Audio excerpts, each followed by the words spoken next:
Welcome to Within the Frame, where we bring the most pressing issues across the globe into focus. I'm Kim Mok-yeon. North Korea is once again sending a series of strong political and military signals. At the Supreme People's Assembly on March 22nd, Kim Jong-un reaffirmed a hostile policy towards South Korea and again insisted that North Korea's status as a nuclear-armed state is not open for negotiation.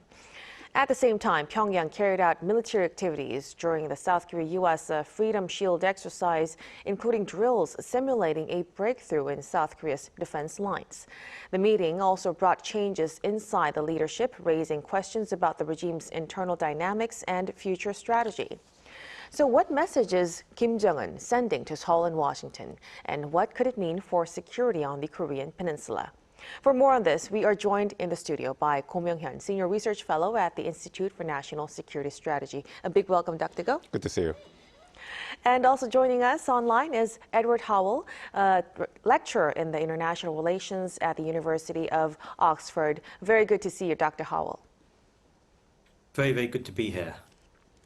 So let's start a discussion right away. First with Dr. Go. Like I've mentioned, Kim Jong-un has reaffirmed a hostile policy towards South Korea. How did you read into that? Well, Kim Jong-un mentioned in his speech that any kind of a provocation by South Korea will be met with a merciless response.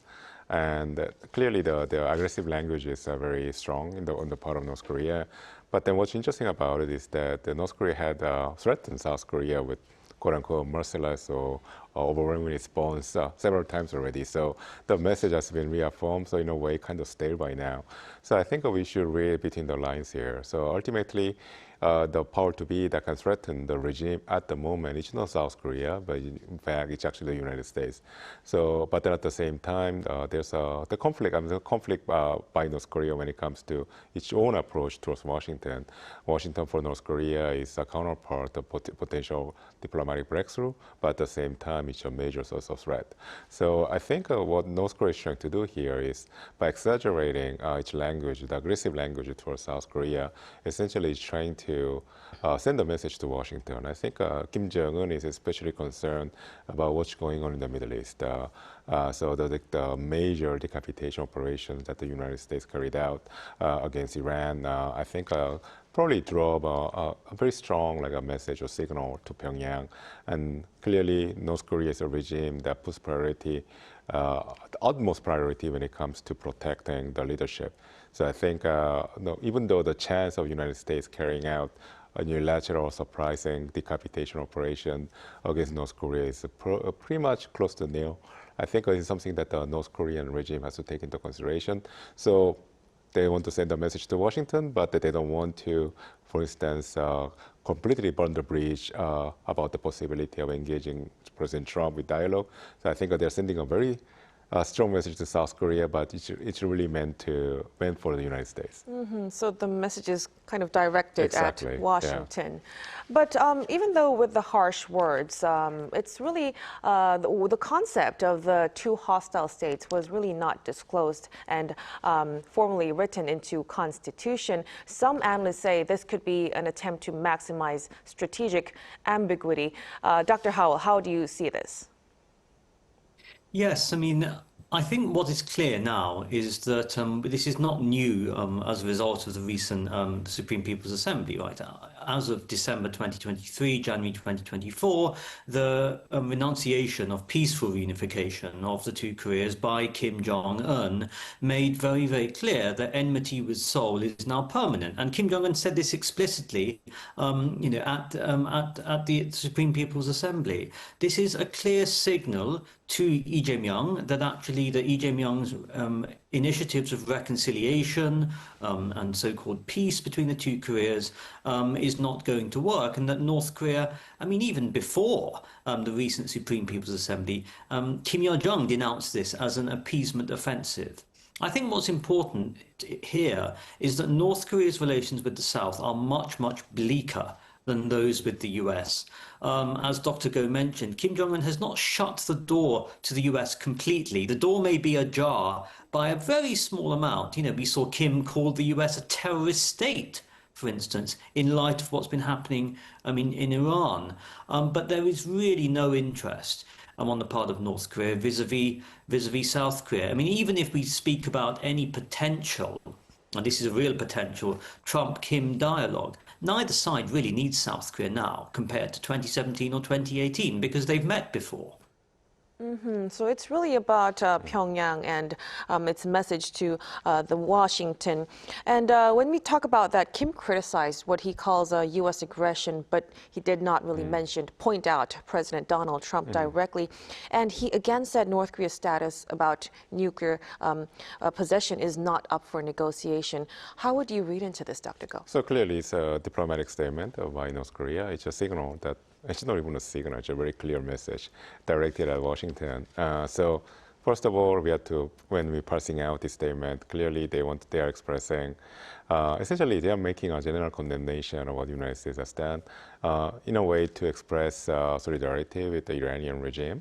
But it's not quite reached the level of expressing strong condemnation. What I mean by this is that it's a condemnation, but at the same time, it's not a warning that the United States that they shouldn't repeat such an action, decapitation operation against North Korea, as I had remarked earlier.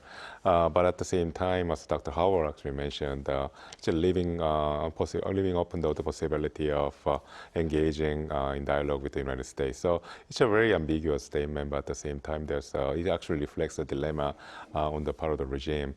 And I think this is, in fact, in a way, it's a hedging strategy by Pyongyang. I think North Korea understands that there's certain downside risk, in fact, a very significant downside risk when it comes to engaging President Trump in diplomatic negotiations, given the unpredictability and sometimes impossible demands that President Trump puts on the table. But at the same time, I think there's a realization on the part of Kim Jong-un that ultimately the power to be that can guarantee the regime survival is not going to be China, it's not going to be Russia, it has to be the United States. So I think it really, there's a possibility for North Korea to reach out to Washington, and I think that this is a tentative approach by Pyongyang to reach out to President Trump, and at the same time, they are putting on the table what kind of agenda item they want to have if the two sides are going to engage in the conversation eventually. Then, alongside those remarks, North Korea also carried out a series of provocations during the South Korea-U.S. Freedom Shield, including drills simulating a breakthrough of South Korea's defensive lines. And Kim even spoke of completing preparations for war. Dr. Howell, what do you think these kinds of moves from the North actually suggest? Well, there's a lot of continuity here. I mean, we know that North Korea, even before Kim Jong-un came to power under the rules of Kim Jong-il and Kim Il-sung, that Pyongyang has never liked military provocations, what it calls military provocations, from the United States and from South Korea, all the way back to when Team Spirit, for instance, and Foal Eagle commenced. Just two examples here. And the idea of North Korea preparing for war and using the rhetoric of war is nothing new. I mean, in the 1990s, when North Korea threatened to withdraw from the Nuclear Non-Proliferation Treaty in 1993, again, this language that its withdrawal was in response to the US and South Korea preparing for war was very present. But I think now we're at a stage when, yes, as Dr. Go mentioned, Kim's ultimate goal is regime survival, but there is also another ultimate goal for Kim Jong-un, which is recognition of North Korea as a nuclear-armed state. And what we see is that Kim Jong-un wants to be the one who decides, firstly, whether to engage with the US or not, secondly, how to engage with the US, but thirdly, also to dominate South Korea, I think. Now, I think when this rhetoric of peaceful reunification being renounced was made clear by Kim Jong-un, this was peaceful reunification that was renounced. Kim said very clearly that reunification under the conditions of war, where North Korea could absorb, annex, or reclaim South Korea, would still be a possibility. And I think what we see here is the North Koreans and Kim Jong-un making very clear that, yes, peaceful reunification is ruled out, but actually absorbing South Korea, even using latest technology, is very much on the agenda here. I think we also need to bear in mind that if any symmetry between Kim Jong-un and Trump were to happen, and Trump could grant, intentionally or not, Kim Jong-un's request and recognize North Korea as a nuclear-armed state without North Korea giving anything in return, this would be a victory for Kim Jong-un, and that's always at the back of his mind. Right, so it seems as though it's kind of a strategic way of trying to get the upper hand when negotiation situation comes. Now, Dr. Go, when we look at the internal politics in North Korea, Kim Jong-un has been reappointed as chairman of the State Affairs Commission, while Choi Ryong-hae has stepped down, signaling a generational shift. What do you think this impact would be?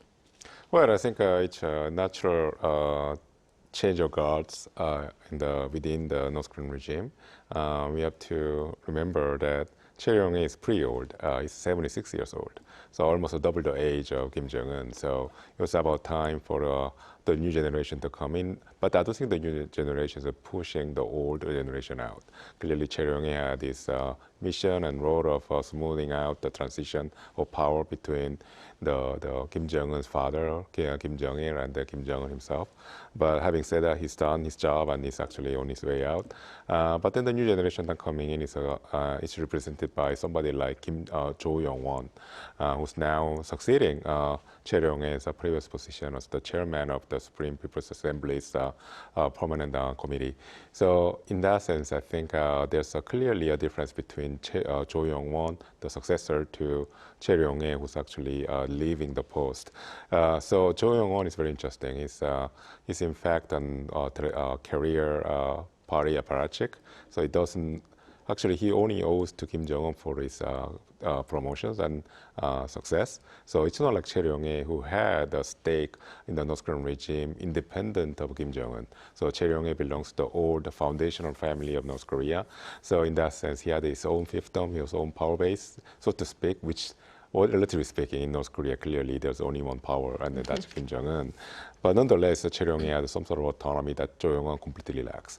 So if this is any guide, if Cho Yong-hae's ascent is any guide, Kim Jong-un is trying to appoint people or like characters who are everything to himself but nobody else. So in that sense, I think in a way this is a completion of the slow power transition process that Kim Jong-un was engaged in ever since he came to office back in 2011. So I think what we're going to see, if this interpretation is correct, for Kim Jong-un is going to show more of his personality in his policies, in the North Korean policies, perhaps more so than now. So for instance, Kim Jong-un could be more radical in his approach towards the United States, could be more impulsive, and could be also more impatient. I think Kim Jong-un could, for instance, really push forward with appointing his own daughter, Kim Joo-hae, as the heir to the throne, which is quite a challenge, a risky move on the part of Kim Jong-un in a very traditional society such as in North Korea, as well as make a breakthrough in perhaps in diplomatic relations with the United States. So in that sense, I think this is an interesting change on the part of North Korea, but at the same time, we shouldn't read too much into it either, because this, I think, is a natural generational transition process as well. So we'll be able to see more of Kim Jong-un's leadership in the coming days. Now, staying with the reshuffle, one figure that's drawing a lot of attention is Kim Yo-jong, the sister of Kim Jong-un. She was promoted at the party congress in February, but she was included in the new lineup of the State Affairs Commission. Dr. Howell, how should we interpret that, and what role could she be playing moving forward? Thank you. Well, Kim Yo-jong clearly risen up the ranks of the North Korean elites reasonably quickly, given a new role, so no longer the deputy director of the propaganda and agitation department, which she had been involved with for over a decade now. I think this new role she's been given, very little is known about it, but what we see is that she has become a kind of gateway to Kim Jong-un, and I think this is something that's very important here. I think we also need to, as Dr. Go mentioned, bear in mind the question of succession, but we shouldn't speculate about it too much. There's been a lot of speculation about Kim Joo-hae versus Kim Yo-jong, what might happen in the event that that Kim Jong-un becomes unable to fulfill his role as supreme leader. I think actually in the very immediate term, we know that Kim Jong-un is very young. You know, rumors have abounded that Kim Jong-un has been given some kind of responsibility over decisions relating to weapons and missiles. I mean, she is still extremely young. She has no experience. Kim Yo-jong, however, has much more experience. And I think we need to pay closer attention to Kim Yo-jong, particularly given instances that have happened in the past few years. And I'd just like to highlight one. When her brother was incapacitated owing to coronavirus, she was the one issuing statements on his behalf, even more vitriolic than he would do. And I think this is something very much to keep alert with, without undue speculation, particularly with respect to Kim Yo-jong versus Kim Jong-un, the aunt versus the daughter. Right, definitely. So it's kind of early to jump into conclusions right now. Now, let's moving back to diplomacy. Kim Jong-un said North Korea will strengthen its ties with traditional partners like China and Russia. What direction do you see his relations moving forward with them? Well, clearly, one of the noticeable changes that took place in North Korea's external relations has been, I would say, rapprochement or like a restoration of relations between North Korea and China. It was only 2 months ago when it seemed like the North Korea was unhappy with China. For instance, when North Korea enlisted the leaders around the world who sent congratulatory messages, New Year messages to Kim Jong-un. North Korea placed the greeting from the Russian President Putin at the top of the list. And when it came to China, the North Korean media didn't mention President Xi's name, Xi by name, but instead just mentioned the greeting from China. So there's that actually originated speculation that the relationship between Pyongyang and Beijing was still pretty negative. But now we are seeing that when it comes to, and in contrast to whatever is going on between the two, the leadership between the two countries, at the ground level, when it comes to substantial economic exchange level, there are concrete, tangible progress. For instance, we know that, I think it's going to come up soon, but the train linkage between the two countries has been restored, first time in 6 years, and after it was actually shut down during the corona quarantine. So, and then also it's likely that this is going to lead to more exchange of people, but also chance for North Korea to send more of their workers to China so that they can send the remittances back to North Korea for foreign exchange earnings. So there are all these like a positive improvements taking place between the two countries. And I think at this point, the North Korea policy, this actually indicates that North Korea is trying to approach the uncertain future that North Korea is facing, especially in regards to the uncertainty surrounding the potential diplomatic breakthrough, with President Trump. So there's also speculation that North Korea would explore possibility of negotiating with the United States with an eye on lifting the sanctions that are currently in place against the country. But now that they are going to rely more on China and consistently, in addition to consistently relying on Russia, chances that North Korea wouldn't require having to negotiate or like improve relations with Washington to find the economic lifeline. So, and then if that's the case, then as North Korea is going to stick to a hardline stance towards Washington as well as Seoul. When we stay with the context of North Korea and China, North Korea has resumed passenger train services with China too for the first time in 6 years, expanding exchanges in border areas. Dr. Howell, what does this signal about its border policy and economic strategy? So more broadly, I mean, we have seen North Korea diversify its economic relationship, okay? I mean, China, Russia, Kim Jong-un and meeting leaders in Southeast Asia as well. I think that's something that's important to bear in mind.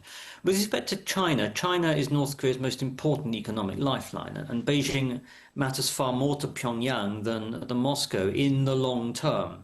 I think there was a lot of misconception when ties between North Korea and Russia were warming after the first year of the Ukraine war, that Beijing was angry. And this to me is not accurate. China may have been uncomfortable, a little emetic, but it was certainly not angry. It continued to supply Russia with dual-use technologies, and it continued to help North Korea evade sanctions. And we are now seeing, as Dr. Go mentioned, repeated affirmations of traditional friendship ties between Kim Jong-un and Xi Jinping, as if sort of the less tangible aspects of the economic relations are slowly trying to creep up back to pre-Ukraine and arguably pre-COVID levels. I mean, you have Xi Jinping congratulating Kim Jong-un on his re-election as General Secretary of the Workers' Party, at the Ninth Party Congress, for instance. I think, yes, Russia and China do not trust each other fully, but as we saw last September at the Victory Day parade in Beijing, the top two guests to be invited by Xi Jinping were Putin and Kim Jong-un. So I think on the part of North Korea, it wants to continue to sustain its economic ties with China, but also diversify and have strong relations with Russia, from which it can benefit, at least in the short to medium term. So trilateral coordination would be expected, is expected to continue. Now, when we turn to the military picture, Dr. Howell, the U.S. intelligence community says North Korea continues to advance its nuclear and missile programs and is gaining combat experience through the support of Russia's war in Ukraine. How advanced would you think North Korea's military capabilities are today? So estimates have shown that North Korea has between 40 to 50 nuclear warheads. It has enough fissile material to create around 80 to 90. And we've already seen in statements only this week, North Korea outline a pledge to increase its GDP spending on defense, for instance. I think the most important point here is that Pyongyang, under Kim Jong-un at the present time, wants to expand not just the sophistication of its conventional and nuclear arsenal and delivery systems, but also the scope. So we have Kim Jong-un making very clear in statements after the recent Party Congress, short-range tactical nuclear weapons, solid fuel ICBMs, land attack cruise missiles, drones, AI drones. Now, this is nothing new. We saw this being outlined very clearly at the last Party Congress in January 2021. But also, North Korea's ambitions conventionally, the Navy, the Air Force, even going into space as well. So I think when we speak of North Korea's capabilities, in addition to focusing on the scope and sophistication, we also need to look at the cyber domain. 40 to 50% of Pyongyang's WMD programs are funded by cyber warfare and specifically cryptocurrency hacks. I mean, go back to February last year and we saw the $1.5 billion hack of Bybit. So I think moving forward, however and whenever the Ukraine war ends, the relationship with Russia isn't going to go away. And we need to start looking at this, not just in terms of mutual defense, which we saw in the Comprehensive Strategic Partnership Treaty of June 2024, but we also need to look at Articles 9 and 10 of that treaty, expanding cooperation, including in AI and even information technology sectors. So when we analyze and examine Pyongyang's capabilities, it is much, much broader than just conventional and nuclear capabilities as well. And this is clearly part of Kim Jong-un's intention and plan moving forward. Right, so it's definitely advancing both militarily and also in terms of cyber skills, and it's really a big concern for all of us. And we'll have to watch closely into the latest developments coming out from the regime. But as for now, we will have to leave our discussion right here. Thank you so much for your insights tonight, Dr. Howell. Thank you very much. It was very good to be here. And of course, Dr. Go, we appreciate it. My pleasure. And that'll be all from us on Within the Frame. Be sure to tune in again next time as we continue to explore the stories that matter. Until then, stay informed and engaged.